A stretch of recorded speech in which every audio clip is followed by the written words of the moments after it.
నమస్తే మేడం. ఈరోజు మనము మన పోచంపల్లిలో ఉన్న ఈ లూమ్స్ యూనిట్‌కి వచ్చాము. ఒకసారి దీని తయారీ విధానం మీకు చూపిస్తాను. సో, ఇవొచ్చేసి ఇప్పుడు మీకు ఇవి డబల్ ఇక్కత్ తేలియా రుమాల్ కాటన్ శారీస్ అనమాట. వీటి తయారీ విధానం ఒకసారి మీకు షార్ట్‌గా చూపిస్తాను. సో, ఫస్ట్ మనము మనకిట్లా కాటన్ థ్రెడ్స్ అనేవి మనము ఇట్లా ఈ ఈ యూనిట్స్ ఉంటాయి. ఈ యూనిట్స్ ద్వారా మనం ఏం చేస్తామంటే ఇట్లా మాల్‌లాగా ఇట్లా మనం తయారు చేసుకుంటాము.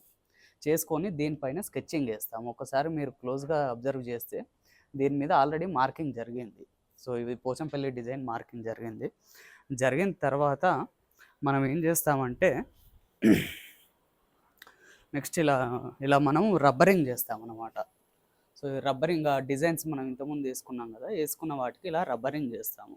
ఇలా రబ్బరింగ్ ఎందుకు చేస్తామంటే ఈ కలర్ టు కలరు ఒకదాంట్లో ఒకటి కలవకుండా ఈ రబ్బరింగ్ చేస్తామన్నమాట. చేసిన తర్వాత నెక్స్ట్ ఏం చేస్తామంటే మనము కలర్స్ వేసిన తర్వాత ఇందులో ఒకసారి మనం ఈ వేడి నీళ్ళలో ఒకసారి డిజాల్వ్ చేయడం జరుగుతుంది. సో, దానివల్ల ఏందంటే కలరు దానికి థ్రెడ్‌కి బాగా అతుక్కుంటుందనమాట. అతుక్కున్న తర్వాత మీకు ఫైనల్‌గా వీవింగ్‌కెళ్ళిన తర్వాత శారీ అనేది మనకు ఫైనల్‌గా ఇగో ఇలా మనకు తయారవ్వడం జరుగుతుంది. సో, ఒక చీర వెనుక మనకి ఇంత ప్రాసెస్ ఉంటుంది. సో, ఇది మనకు నేయడానికి ఫస్ట్ నుంచి లాస్ట్ దాకా ఒక 7 డేస్ పడుతుంది 1 శారీకి మినిమమ్.